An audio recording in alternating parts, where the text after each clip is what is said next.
Et Ousmane Ballon d'Or, et Ousmane Ballon d'Or, et Ousmane Ballon d'Or. Yo les amis, j'espère que vous allez bien. On se retrouve pour, on va dire, un débrief du Ballon d'Or, de la cérémonie du Ballon d'Or. C'était un gros vol. Je ne comprends pas comment Anthony n'a pas gagné le Ballon d'Or, mais bon. On va revenir sur les trophées les plus importants des hommes. Et puis on va parler un peu du top 10 du Ballon d'Or. N'hésitez pas bien sûr à vous liker, vous abonner, vous souscrire. Faites ce que vous voulez faire là. C'est Ousmane Dembélé, le Ballon d'Or 2025. On passe directement au débrief de tout ça. Bon. On va commencer avec quel trophée? Bon, déjà, trophée Gerd Müller, Victor Gyökeres. Ok, il a marqué le plus de buts. Mais, si on donne le soulier d'or à Mbappé, pourquoi on donne le trophée Gerd Müller à Gyökeres? Je ne comprends pas. Je ne comprends pas. Les buts ont une certaine valeur dépendamment du championnat dans lequel tu joues. C'est la raison pour laquelle Mbappé a eu le soulier d'or et non Gyökeres. Pourquoi on quitte maintenant de là et qu'on donne le soulier d'or, le trophée, c'est quoi la Gerd Müller à Gyökeres? Honnêtement, moi, je ne comprends pas.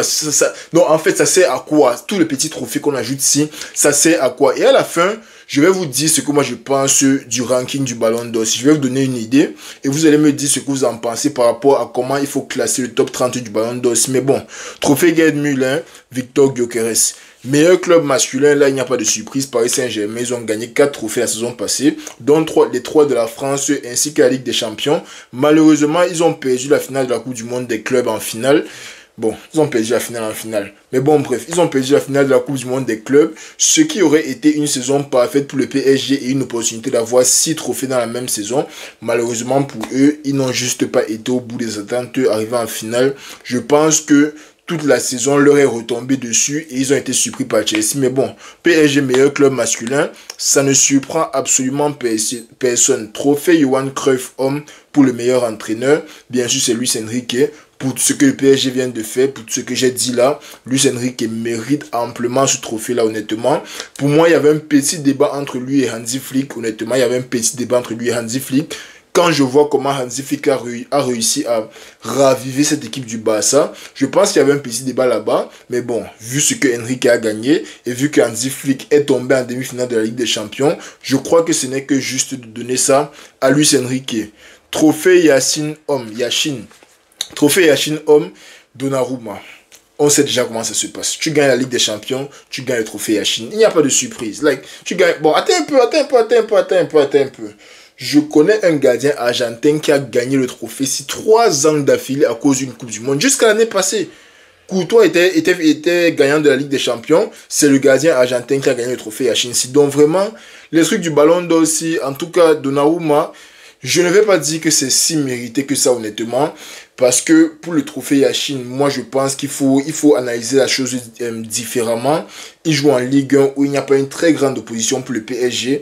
Et honnêtement, si ce n'est dans les 3 ou 4 matchs dans lesquels il a été décisif en Ligue des Champions, le reste du temps c'était un trou. Là, on va pas se mentir. Donnarumma c'était un trou. Ok, il a sorti un match contre Arsenal respectable. Il a sorti un match contre Liverpool respectable. Mais il a toujours encaissé, c'était combien? 3 buts contre Aston Villa. Il a toujours encaissé un but à dernière minute contre Atletico. Un but en un tir contre Liverpool. Un but à dernière minute contre, je pense c'était Arsenal, je me rappelle plus très bien. Bref, Donnarumma, on va le laisser avec, juste parce que Paris l'a chassé et juste parce qu'ils ont gagné la Ligue des Champions. Mais honnêtement, moi je pense qu'il y avait mieux sur cette liste. Et en plus, Yacine Bono, il va milk la Coupe du Monde là jusqu'à quand? Il y a les deux là, Yacine Bono et Emiliano Martinez. Ok, ils étaient forts en Coupe du Monde. On est en 2025, les amis. La Coupe du Monde, c'est l'année prochaine. Arrêtez un peu avec les bêtises là. Yacine Bono, qui a vu le football qu'il a joué? Ok, non, on ne regarde pas la Saudi League. Il n'y a pas de problème. Mais Yacine Bono dans le top 5, c'est un peu bizarre pour moi. Bref, on passe au trophée Copa Homme, Lamine Yamal, honnêtement. Il n'y a pas de très grande surprise là. Et j'ai failli avoir peur quand j'ai vu ça. Parce que je me suis dit, imagine qu'on donne le trophée Copa et le Ballon d'Or au petit si, parce que c'est le nouveau FIFA Boy, mais ils nous ont respecté. Lamine Yamal, trophée Copa. Il y avait un bon argument pour Désiré Doué, mais honnêtement, Yamal est juste beaucoup trop au-dessus de la compétition. Depuis qu'il joue au football, il est juste au-dessus de tout le monde. Amplement mérité pour Lamine Yamal. Ballon d'Or féminin, Aitana Bonmati, j'adore. C'est une Barcelonaise, mais j'adore. Aitana Bonmati, c'est ma go. C'est la joueuse de mes rêves, honnêtement. Je l'ai vu toucher le ballon en live. Elle était comme un petit Iniesta qui jouait seulement avec les femmes. Aitana Bonmati amplement mérité. Même comme il y a un argument à faire pour Marina Caldente, je comprends, ils ont gagné la Women's Super League et tout, et tout, et tout. Il y a un argument pour Caldente, mais honnêtement, Aitana Bonmati, quand tu la vois jouer, elle se démarque vraiment de toutes les autres 21 joueuses sur le stade. Donc pour moi, ce n'est que mérité. 3 ballons d'or d'affilée pour Bonmati, honnêtement. On est peut-être sur la plus grande joueuse de football de l'histoire du football féminin. Il y a Martha qui a fait un très bon elle a fait un très bon nom pour elle-même. Il y a les Alex Morgan qui ont fait un très bon nom pour elle-même. Mais honnêtement, ce que Bonmati est en train de faire, depuis Messi, je ne pense pas qu'il y ait un seul joueur qui ait gagné 3 ballons d'or d'affilée. Magnifique Aitana Bonmati. Et on arrive au ballon d'or homme. Bon, est-ce qu'on prend la liste aussi du début parce que ça serait un peu long? Déjà, j'ai quelques interrogations. Vinicius en 40e, en 16e, je ne suis pas d'accord. Vinicius, pour moi, il devait être maximum 20e. Je ne pense pas que la saison de Vinicius il mérite une place dans le top 20 du Ballon d'Or. Honnêtement, si je dois être sincère en tant que supporter du Real, je ne pense pas que Vinicius mérite d'être dans le top 20 du Ballon d'Or. Mais bon, je suppose qu'on peut te faire quitter de 2e jusqu'à 16e. Sauf si tu as voulu un Ballon d'Or, là on te met une fois de côté, tu n'es pas dans le top 30, je ne vais pas payer de nom. Mais Vinicius, tu ne peux pas quitter de 2e à 30e. Il faut qu'on te fasse descendre crescendo. Donc, Vinicius 16e, je ne comprends pas. Pedri 11e, ça je ne comprends vraiment pas. Autant je n'aime pas le Barça, autant je déteste les commentaires d'Omar Da Fonseca quand le Barça joue. Pedri mérite d'être dans un top 10. Je suis désolé, tu ne peux pas m'avoir Cole Palmer dans le top 10 et tu n'as pas Pedri dans le même top 10 là. Je suis désolé les gars, je suis vraiment désolé. Pedri, donc pour moi, prenez Cole Palmer, vous prenez Pedri, vous les échangez, c'est ça. Cole Palmer a eu une meilleure saison 2023-2024 que sa saison passée, mais la théorie de l'instant dans le football, comme il a gagné la Coupe du Monde des clubs et il a doublé en finale, pourquoi pas on le met 8e, personne ne va discuter. Les amis, Pedri mérite d'être dans un top 10 du Ballon d'Or, je suis désolé. 10e, Nuno Mendes, ça va. 9e, Donnarumma. J'aurais peut-être échangé les deux, mais bon, le 9, apparemment, c'est la position favorite pour les gardiens dans le Ballon d'Or.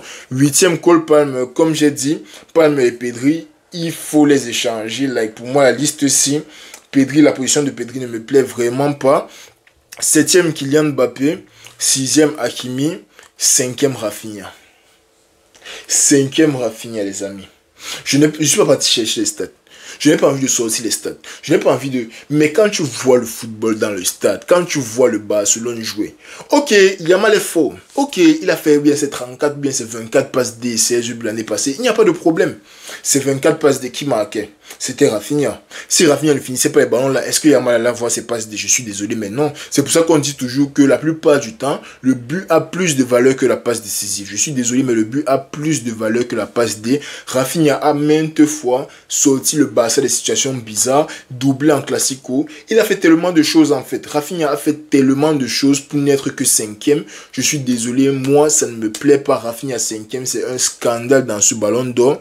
4e, tu as Mohamed Salah qui s'est fait un peu oublier dans le temps. Il s'est fait un peu oublier, mais déjà Rafinha passe devant Salah, je suis désolé. Déjà Rafinha, pour toute personne qui est censée dans sa tête, il sait que Rafinha devant Salah, il n'y a pas de débat là-bas. 4e, Salah, je ne dis pas que ce n'est pas mérité pour Salah, mais Rafinha fait déjà une meilleure saison que lui. 3e, Vitinha. Vitinha, honnêtement, peu importe le top que tu me demandais de donner, je crois que j'allais mettre Vitinha à 3e. Vitinha, il mérite amplement son podium. Honnêtement, il est comme le battement du cœur de cette équipe du PSG là cette année. Magnifique, magnifique Vitinha, probablement le meilleur milieu au monde. Rien à dire, il a tout gagné avec Dembélé, avec Donnarumma. Il a gagné la Nations League avec le Portugal, dans laquelle il a aussi été très impactant et très important. Vitinha, 3e, sans débat. Yamal, 2e, je ne suis pas d'accord. Je ne suis pas d'accord. Je suis désolé, mais je ne suis pas d'accord. Et si je reviens à la théorie de l'instant, le football, c'est quoi? C'est que vous jouez tous une saison. Pendant la saison, oh tel ballon d'or, oh tel ballon d'or, oh tel ballon d'or, à partir de février, à partir des 8e de finale de Ligue des Champions, tout ce que vous avez fait à la première partie de saison là, ça disparaît complètement, on prend à partir de là.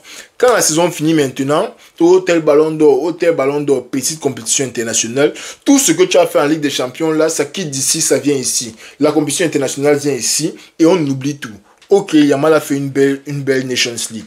Déjà qu'il n'a pas gagné.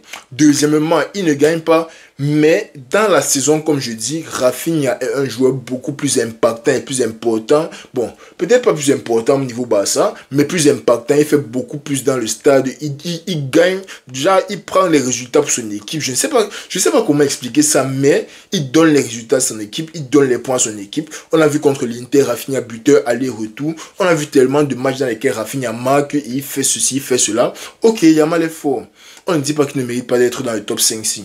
Mais pour que Yamal soit devant Rafinha, je suis désolé, mais les Barcelonais se sont fait ça eux-mêmes. Et si Yamal gagne le trophée-ci, je ne pense pas qu'il y ait une seule personne sur cette planète qui allait être d'accord. À part peut-être les petits footix d'internet qui, eux, sont seulement en train de suivre et sucer les joueurs n'importe comment. Je suis désolé. Yamal, pour moi, mérite d'être maximum 4e. Derrière Rafinha, derrière Vitinha. Je suis désolé. Peut-être devant Salah, il n'y a pas de problème.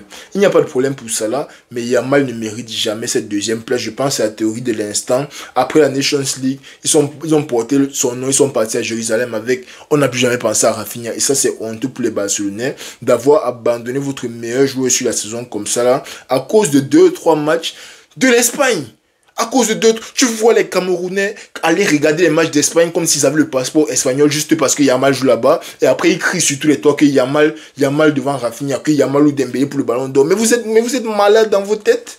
Mais vous êtes fou dans vos têtes, man. Tu parles dans les commentaires sur Instagram, personne ne te parle de Rafinha. Personne ne te parle de Rafinha. Tout le monde est focalisé sur le petit de 18 ans. On s'en fout de son âge. L'âge n'est pas un critère pour le ballon d'or. On s'en fout. Tu es fort, tu es fort. C'est tout.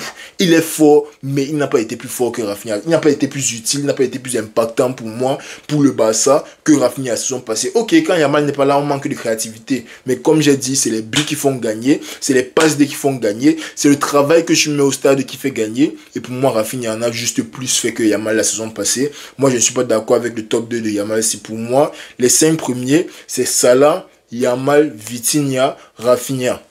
C'est du 5e au 2e là-bas. Mais le problème dans tout ça, c'est que tout ça ne vaut absolument rien si tu n'es pas premier. C'est ça le problème. Il n'y a pas de trophée de podium du Ballon d'Or. Je suis désolé. Et le Ballon d'Or, c'est qui? Et Ousmane Ballon d'Or, c'est lui. Il n'y a pas de... Donc, je ne comprends pas en fait les gens. Je comprends les Barcelonais. Ok, vous voulez pousser un joueur. Si tu pousses Yamal, déjà, je te mets de côté. Like, si tu es un Barcelonais et tu veux pousser un joueur, pousse Rafinha. Tu pousses Yamal pour la saison passée. Je ne dis pas qu'il n'était pas assez fort, mais Rafinha était au-dessus. Tu pousses Yamal, je te mets de côté. Les Barcelonais peuvent pousser Rafinha. Mais pour qu'un fan de football normal, que ce soit de Liverpool, que ce soit du Real, que ce soit de la Juventus, que ce soit même parfois du Barça, se disent que quelqu'un d'autre allait gagner le Ballon d'Or aussi devant Dembélé. Mais la saison que Dembélé te sort, pour le Dembélé qu'on connaît d'abord de base, like pour moi, Dembélé et Rafinha, ce sont les mêmes gens. Les vendus, Dembélé qui était peut-être un peu plus vendu que Rafinha, mais qui se sont réveillés à un niveau et qui ont pull-up pour leurs équipes comme jamais vu auparavant. Parce qu'on doit se rappeler que Dembélé, c'est un ailier. Il a laissé son poste d'ailier, il a joué en faux neuf, et de son poste de faux neuf, il a facilité le jeu pour son équipe. Parce que si l'équipe de Luis Enrique était aussi dominante qu'elle était, à tous les niveaux, c'était à cause de Dembélé. Dans ses positionnements, dans son pressing, dans ses récupérations de balles, dans ses dribbles, dans ses passes, dans sa finition, Dembélé a tout magnifiquement fait l'année passée, mérité à 100%. Ousmane Ballon d'Or, lui-même il a dit que quand il joue au football, son objectif, ce n'était pas de gagner le Ballon d'Or, mon petit. Prends ton Ballon d'Or, tu peux faire la fête parce que c'est mérité. Tu es le meilleur joueur au monde de Dembélé. Prends ton Ballon d'Or, tu peux faire la fête. Au moins pour toi, on n'a pas pris, on a donné à Rodrigo. Si on donnait à Rodrigo ton Ballon d'Or, tu allais toujours dire ça, petit. Ou bien c'était l'excuse que tu avais au cas où tu perdais. Tu allais toujours dire ça. Mais bon, Dembélé Ballon d'Or, allez-y, bon, n'allez pas dire, on savait déjà. Dembélé Ballon d'Or, c'est magnifique. All in all, la cérémonie du Ballon d'Or aussi. Même comme Dembélé a gagné, je ne suis toujours pas convaincu. Like, quand tu vois les positionnements des joueurs, tu te demandes vraiment qui vote et pourquoi ils votent. Je suis content qu'on ne laisse pas ça au vote du public parce qu'honnêtement, si on laissait ça, que c'est la popularité qui fait gagner le Ballon d'Or, on allait voir de ces idioties dans ce classement. Mais même malgré ça, on prend les classements de journalistes des clubs, des pays les mieux classés dans la FIFA, on a toujours le bullshit dans le top 30 aussi. Et pour ça, moi, je vais vous proposer une solution pour qu'on ait un top 30 un peu plus équilibré. Like, pour qu'on ne soit pas là à l'annonce du top 30, on soit en train de se poser les questions que tel est où, l'autre ici est où, l'autre là est où. Voici ma solution. Dans le top 30 du Ballon d'Or, il faut sectionner les postes et donner un nombre de places par poste. Il faut donner un nombre de places par poste. Maintenant, on va répartir ça comment? Les gardiens, 3 gardiens. Il faut absolument 3 gardiens. Il y a un top 30 du ballon d'or, il y a un seul gardien. Qui est fou? Qui est fou? Vous avez vu les matchs que j'ai vus l'année passée. Un top 30 du ballon d'or, il y a un seul gardien. Ce n'est pas possible. Top 30, il faut au moins 3 gardiens. 3 gardiens, là tu prends les 3 meilleurs gardiens de la saison, tu les mets là-bas, ils sont dans le top 30 du ballon d'or. Parce que les gardiens sont tout aussi importants que les buteurs. Tu prends 8 défenseurs. Tu les prends comme tu veux, je m'en fous. Tu peux prendre 8 latéraux, ça ne me concerne pas. Mais il te faut au moins 8 défenseurs, de telle sorte que les défenseurs soient bien représentés au moins dans le ballon d'or. Parce qu'on ne peut pas être là, on regarde le football toute la saison, pour que les gars viennent nous dire qu'il y a seulement un défenseur central dans tout le top 30 du ballon d'or. Et c'est Van Dijk. Et c'est Van Dijk. Gabriel, il est mort. Gabriel est mort. Gabriel est mort. Voilà le petit Colombien là, Pacho. Pacho est décédé. Il a dit qu'il joue maintenant au tennis. Pour qu'on prenne Van Dijk, qu'on vienne le mettre. Hein? Soyons sérieux. Le seul défenseur central dans tout un classement, c'est Van Dijk. On va prendre les gars au sérieux comment? Mettez un threshold de 8 défenseurs de telle sorte que on sait qu'il doit absolument avoir les 8 meilleurs défenseurs de la saison dans ce truc. On s'en fout si quelqu'un n'entre pas dans les buteurs ou dans quelque chose. Mettez 8 défenseurs absolument pour qu'on ait les défenseurs qui méritent d'être là. Pour que les défenseurs sachent que je joue pour ma place dans le top 30 au ballon d'or. Pas que quelqu'un joue sa vie toute une saison, il gagne tous les trophées et vous partez mettre Van Dijk parce qu'il était fou en 2019. Je suis désolé maintenant. Le football, ce n'est pas ça. Parce que même en Angleterre, Van Dijk n'était pas le meilleur défenseur en Angleterre. Je suis vraiment désolé. Au milieu du terrain, tu as 9 postes. 9 milieux de terrain, prenez-les comme vous voulez, je m'en fous. Si vous voulez, prenez les attaquants, vous mettez au milieu de terrain. Tant qu'ils sont 9 pour les milieux de terrain, je m'en fous. 3 défenseurs, 3 gardiens, 8 défenseurs, 9 milieux de terrain, 10 attaquants. C'est tout. Là maintenant, tu as un top 30 beaucoup plus équilibré. Certains vont dire que ce n'est pas le top 30 joueurs. On s'en fout. C'est un top 30 bien réparti. Dans lequel tu sais que tu auras probablement ton 11 type. À l'exception, mais je ne vois pas comment un défenseur central sera dans le 11 type de la FIFA. Mais il ne sera pas dans le top 30 du ballon d'or. Là, je ne comprends pas. Mais tu auras ton 11 type dans le top 30 là. Tu auras les vainqueurs de tous tes trophées. Pas que quelqu'un sort de nulle part et dit qu'il vient gagner un trophée parce qu'il a bien fait quelque chose dans sa vie. Peut-être le trophée Puskás, ok, il n'y a pas de problème. Mais là, tu as des défenseurs, tu as les gardiens, tu as les milieux de terrain et tu as les attaquants. Pas les histoires, les pètes qu'on vient nous sortir là, avec un gardien, 5 défenseurs, 24 milieux de terrain et attaquants. Mais c'est pas possible. Mais c'est pas possible, il y a des défenseurs qui jouent leur vie ici dehors et ils n'ont pas la reconnaissance qu'ils méritent juste parce que le ballon d'or, on regarde les buts, on regarde les passes D, on regarde les buts, on regarde les passes D, on regarde ceux qui sont au milieu, ceux qui font avancer le ballon. Pensez aussi à ceux qui sont derrière. Pensez à ceux qui sont derrière. Un gardien dans le top 30 du ballon d'or, c'est simplement inacceptable. Je ne sais pas s'il y a eu un deuxième. Sauf que je suis en train de dire les bêtises depuis ici. Mais voilà, il n'y a que Donnarumma. Il n'y a que Donnarumma. Mais Michael Olise sort dans le top 30. Florian Wirtz sort dans le top 30. Declan Rice, 2 coups francs, il sort dans le top 30. Denzel Dumfries, un match contre le Barça, il sort dans le top 30. Prenez-vous au sérieux. Lautaro Martinez fait quoi dans le top 30? Prenez-vous au sérieux. Donnez un nombre de places pour chaque poste. Qu'on sache qu'un défenseur sache que s'il joue bien, il a une chance d'être dans les 30 meilleurs joueurs du monde. Parce qu'après tout, défenseur, c'est aussi un poste dans le football. Mais bon, les amis, Ousmane Ballon d'Or, c'est la nouvelle du soir. Très content pour Ousmane Dembélé et dégoûté un peu pour Rafinha, même comme 5e, 2e place. Ça n'avait pas changé ta vie, petit frère. Donc, repart au charbon, on repart à la saison. Il y a un match là, il y a un match là. Real Atlético samedi à 16h15, on sera là, on va débriefer ça ici sur la chaîne. Si vous avez envie de voir ça, n'hésitez pas à liker, vous abonner et faites ce que vous avez à faire là. Prenez soin de vous et on est ensemble les amis.